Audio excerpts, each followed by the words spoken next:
Matt Drudge walked into Alex Jones' studio at InfoWars and gave a magnificent interview. There's no other way I can describe it. I really love this one.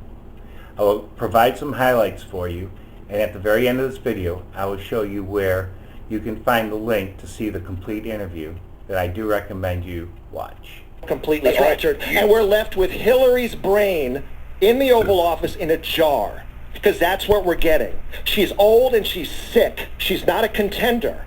They're making her a contender with these propped up Saturday Night Live things. It's like a head on a stick. And then on the Today Show with the Guthrie, a head on a stick. She is not a viable, vibrant leader for this country of 300, including the illegals, 380 million Americans. So the media is trying to put us to sleep. You're not letting them, Alex. Let me ask you this question, Matt. Yeah. Is the establishment, which we know is diverse, but there's different conglomerates, is it panicking? Is it trying to push everything through right now because it knows people are waking up? Or is it just completely arrogant and thinks it's invincible? It's trying to consolidate control, yes, and there is a sense of panic about it. You look at a Telemundo or a Univision, they're kind of panicked. News sites, Google News, hello anybody, they actually, the idiots reading that crap think there is actually a human there. There is no human there. You are being programmed to being automated, even up to your news. And Apple News, I don't know what that's about. That was also creepy. Very eloquently said. I mean, really, if we don't affect the battle space, if we don't get involved in free speech now, that's all you, the listeners, all the Drudge fans of freedom, no matter what color you are, no matter what political bent, we're going to lose everything. We know what totalitarian looks like. We know what oppression looks like. We know what the dumb culture of totalitarianism smells like. This is it.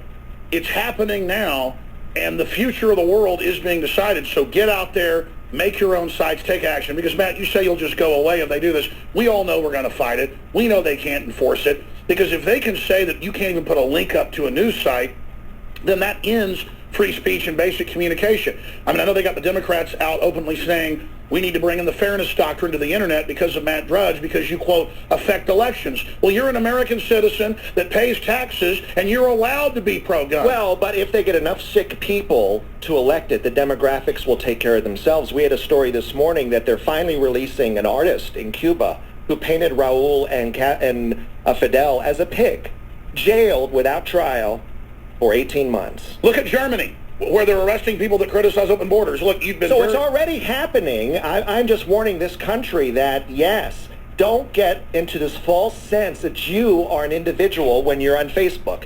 No, you're not. You're a pawn in their scheme. Stay there. Strangers in, but it was no stranger. Matt Drudge here in studio with us. And characteristically, very... kind of like Peter Pan, hard to catch, hard to find, moves quick. He is right over there in the dark with a handheld microphone. And of course, the conspiracy theories will begin. This isn't really Matt Drudge, but people can tell it is Matt Drudge. I've seen a lot of his speeches, heard him pop in on shows here and there, and it's always eloquent, always thought-provoking. This is particularly thought-provoking and will be a big newsmaker. They will attempt to control reality and say, how dare Matt Drudge hang out with that heretic Alex Jones? And we're always hearing the last 6-7 years that Matt Drudge is over, Matt Drudge doesn't exist, but then they have to admit Matt Drudge is bigger than ever. So this attempt to control reality or control who talks to who by these totalitarians that masquerade as liberals, I don't think is working. And now with Boehner being forced out, I think it shows the rumblings of the Tea Party beneath the surface. So, Matt, before you leave us, and I really appreciate your time, oh, and by the way, the presidential candidates, that's exactly what you're saying, the rumblings. Look at anybody who has any form of success in the polls is because they rumble.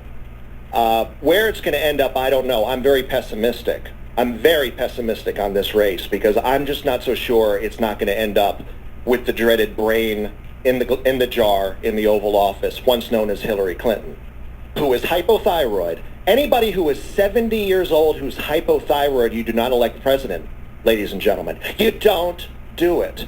Now they'll say, well, it has to be who her VP is, whether it's the Castro from San Antonio or the other Castro from San Antonio or the other Castro from San Antonio, whoever it's going to be. I'm just shaking now after seeing NBC giving her endless hours of airtime over the past 72 hours that Hillary's back and she's back for real. Now, what that means to you or me, what it means to me, I've got a long history with these people. They're ugly. They play dirty. They sued me for $30 million last time around with the approval of the president, announced by the press secretary of the White House, a civil action. These people, and they didn't have the NSA then. They had Echelon, they had all these other things you were talking about even then. Hillary Clinton with the NSA, good luck if you dissent.